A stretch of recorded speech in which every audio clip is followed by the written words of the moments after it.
Yo, what's going on, Digi fans, and welcome back to another on-paper deck profile. So this is a deck profile that I've been working on in my head, and I just now got a lot of the cards for. So in my head, this makes so much sense as to why you would use it or how it's a possible counter to what's about to be the meta for BT8. So in my head, it makes so much sense. So this is why I'm doing an on-paper deck profile, so that you guys can help me test this deck out and get the ratios right and everything like that. Because in my head, this is gold. So Let's kick it off. Shout out all the things we can do. Let's kick it off. moving on to the eggs, we run one Wanyamon, just because, and you can definitely change this to an Upamon, whatever you want. I just like having that extra little bit of power just in case. But yeah, you can definitely do draw power with Upamon. Is perfectly fine. And then we run 4 Bukamon, because this card allows you to do basically exactly what you want. Exactly what you want to do with the deck, which is when attacking, trash the bottom Digivolution card of one of your opponent's level 4 or lower Digimon. So with this, every time you attack the Imperial Dramon deck, the Vmons, they're out of here. The jamming Vmons that you evolve on, boom, they're out of here. So good as far as that. So that basically shuts off the armor ability, if I'm not mistaken, because I believe it has to have something underneath it for it to be basically saved, to save the stack. So with that being said, what we're going to do is a lot of trashing. So what we want to do for the rookies is play 4 Belucomon, which is going to have once per turn when you trash a Digivolution card of one of your opponent's Digimon, gain 1 memory. This is going to come up a lot actually, because we also run 3 Promo Gomamon. You can run 4 if you want to. 3 is just what I'm testing out at the moment. It's the exact same ability. Once per turn, when you trash a Digivolution card of one of your opponent's Digimon, gain 1 memory. So you can have multiple memory gains on the field. And then we run 4 Strabimon, because this is going to be our searcher. Mainly for our tamers. We want to get our tamers as fast as we can so that we don't get memory stuck. But Strabimon is going to dive 3 cards deep and add you a Digimon card with hybrid and or 1 blue tamer. So you could get 2 cards off of Strabimon, which is amazing actually. So he's going to dive in there and grab you some cards. And then onto the champions. Right now we're running 4 Pale Dramon. It says when Digivolving, trash up to 2 Digivolution cards from the bottom of one of your opponent's Digimon. That's going to be super duper clutch, because if they evolve from baby onto like a Flame Dramon or whatever, then this is going to get rid of that Vmon to where their armor ability is cut off. If they evolved onto say Doru Greymon or something like that, it's going to get rid of a lot of the Doru cards. So it's going to get rid of their egg. It's going to get rid of their memory gain with probably Dorumon. A lot of stuff like that. So this is not only going to counter the Imperial Dramon deck in my head, this is also going to counter the X Antibody deck, because in the BT8 format, a lot of the decks are seeming to require a big stack, or at least a decent stack. And so with this is going to hopefully counter everything that goes on with those decks by trashing their Digivolution cards. Alright, and then we're running 4 Kumamon, because Kumamon's pretty easy to get out there. He's a 2-drop, and he's going to trash something from their Digivolution sources when he Digivolves. So you can Digivolve on a Tamer, you can Digivolve on your rookies. Doesn't matter, you're trashing something, and that's what you want to do. And then for the last champion, we run 1 Korikakumon, just because his ability can come up, but and he's sort of a baby version of the main card of the deck anyway.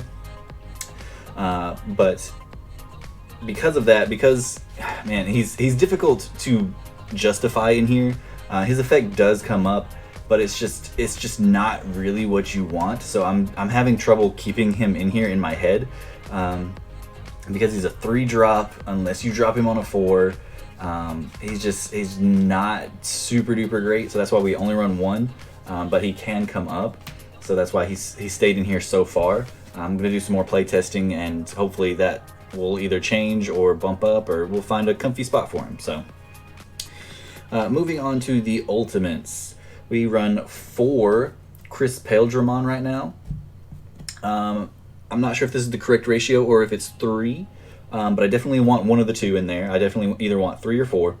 But when Digivolving, trash the bottom Digivolution of all of your opponent's Digimon. So that's going to cover a lot more trash. And then its inheritable ability is really, really clutch as well. If your opponent has at least one Digimon with no Digivolution cards in play, this Digimon gains security attack +1. So that's going to be super duper clutch, which is why I kind of want to stick at 4, because that ability is super duper clutch. So as long as they have at least one Digimon with no Digivolution cards, you're attacking for 2 security. So, with his inheritable.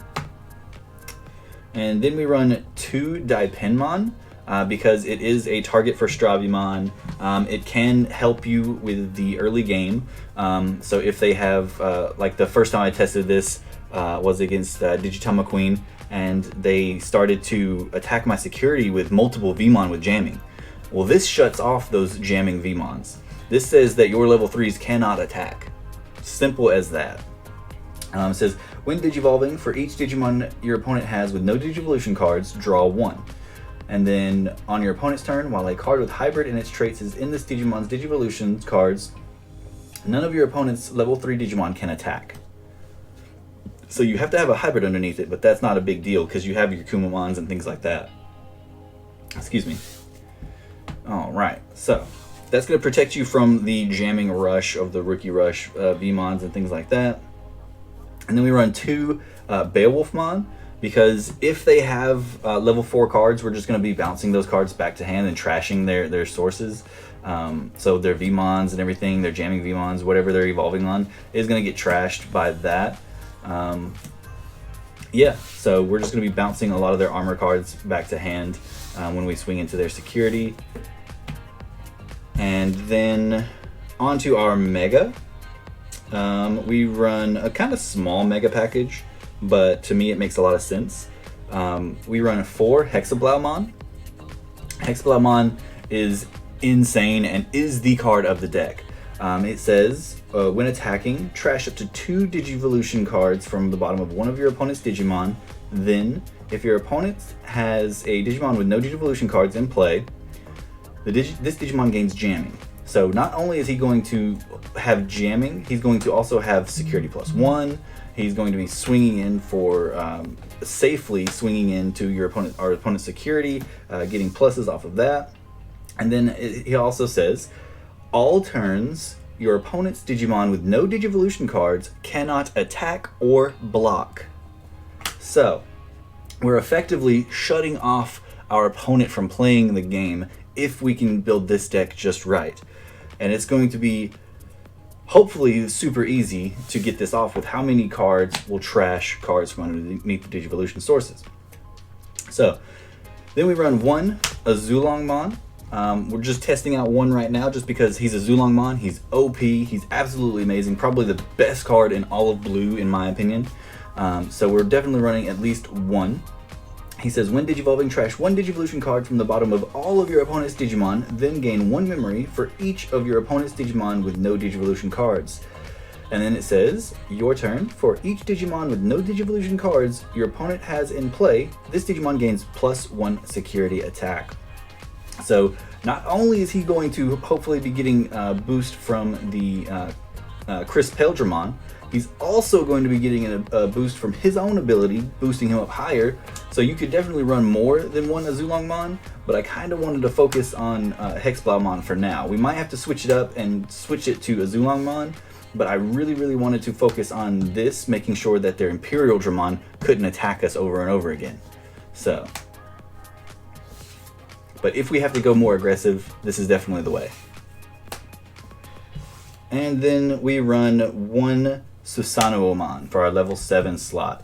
We don't have to have a level 7 slot. I just really like the idea of having Susanoo-Mon, because if we can't necessarily get over their Imperial Dramon, he can come out and just pop him.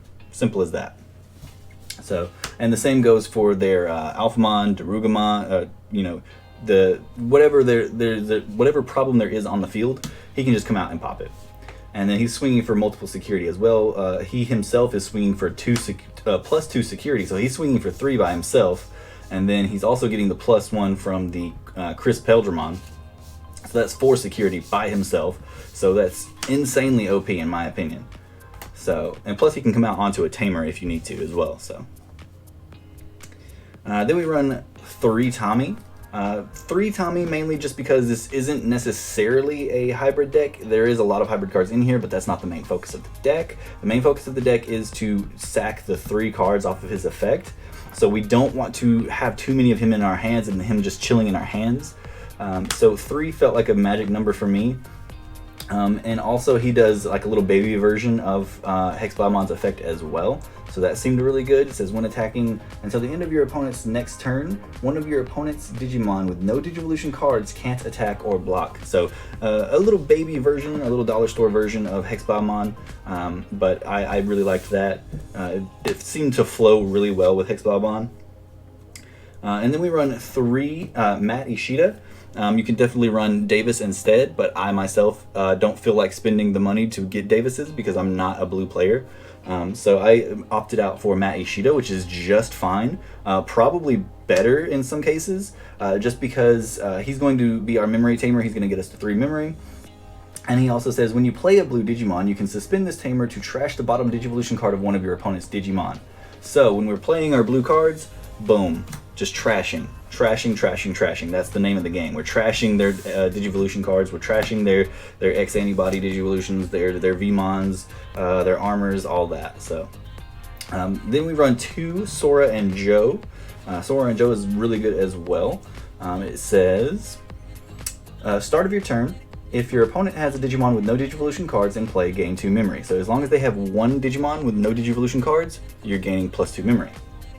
And then it also says, when you attack with a blue Digimon, you may suspend this tamer to trash up to 2 Digivolution cards from the bottom of one of your opponent's Digimon. So you're not only going to get +2 memory, you're also going to be trashing 2 Digivolution cards at the same time. So good. So much trashing, and hopefully the more trashing the better in this case. But that's why I'm relying on you guys with this on-paper deck profile to test the deck and help me figure out the best way to build this. So then we're running 1 Icewall because Icewall says, hey, you might not want to attack. If you do, you're going to be giving me memory. So then we run 2 blue memory boost. This is just your basic searcher card. You're going to search the top 4 and then delay gain 2 memory. So this is also going to be a really decent memory card for you as well. And then we run 1 howling memory boost. Along with the blue memory boost, just because this memory boost is a trashing memory boost. So it says trash up to 2 Digivolution cards from the bottom of one of your opponent's Digimon. Then, if your opponent's Digimon with no Digivolution cards can't attack or... then it says, then one of your opponent's Digimon with no Digivolution cards can't attack or block until the end of your opponent's next turn. So, this is actually really good. It's going to be doing our trashing. It's going to be saying you can't attack, just like Hexeblau. It's going to be gaining its memory. Like, this is such a good card, but I don't see you running more than maybe 2. Like, 1 seems decent in my head. In playtesting, we might need to bump it up to 2. I don't know yet, but in my head, it just doesn't seem like something like super duper crazy, you know? Like, I feel like the blue memory boost searching for cards might be a tiny bit better, so that's why there's 2 of it and 1 of the howling. And then we run 2 Death Parade Blaster, just because this is probably the most OP trashing card as far as option cards that blue might have. I've yet to see anything better. You could correct me in the comments if I'm wrong, but this says, trash up to 2 Digivolution cards from the bottom of all of your opponent's Digimon. And then the rest of its effect doesn't really mean anything because we don't have any green cards in here. But if there was a green card, it says, if you have a green card in play, suspend one of your opponent's Digimon with no Digivolution cards. Not the biggest deal, you can suspend something if you have a green card, but what you want is that trash 2 Digivolution cards from all of your opponent's Digimon. That's going to be insanely OP. And then we run one Grace Cross Freezer, just because this is another baby version of Hexeblau. This is basically saying that you can't attack. It says until the end of your opponent's next turn, their Digimon with no Digivolution cards can't attack. So that's why we only run one as well, because sometimes you're going to have cards with Digivolution cards, and they might be something important. But this is going to protect you from just about everything else. So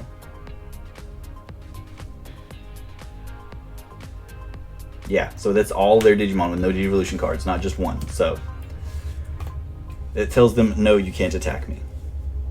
And then our last card of the deck is kind of a pricey card, which is why we only run one as well, but it is a very good card. It is Howling Crusher. This card says trash all Digivolution cards under all of your opponent's Digimon. This is the OP monster right here. But it is very expensive at 7, so that's why we only run one. We might need to play test more, I'm not sure, but to me in my head as of right now it seems pretty pricey compared to everything else. We're paying a lot of memory for some things, paying a decent amount of memory to evolve things, so it does seem a little bit pricey for the deck. So, but we will see. That's why I'm doing this on paper deck profile with you guys, so that we can test this and make it the best deck possible. Alright, so if you like this Hex Bellamon deck, definitely leave a like down below, leave a comment, let me know what you guys think, let me know what you guys have play tested and found out, because it is my goal to make this deck the counter meta for this BT8 period. I could be completely wrong, maybe it's dog water, we will find out. That's the best thing about these on paper deck profiles, is because I get your responses, you get my responses, maybe updates, maybe a specific deck profile once these decks have come to fruition. But yeah, so thank you guys so much for watching. I hope you guys like this deck profile. I know I enjoyed building it. As of right now, it's solid in my head, but we will find out. So thank you guys so much, and I will see you guys in the next one. Peace. Hi, I'm Ty Kamaya, and you just watched my pal's video on Cord Gaming Digi. Be sure to share with all your friends in the digital world.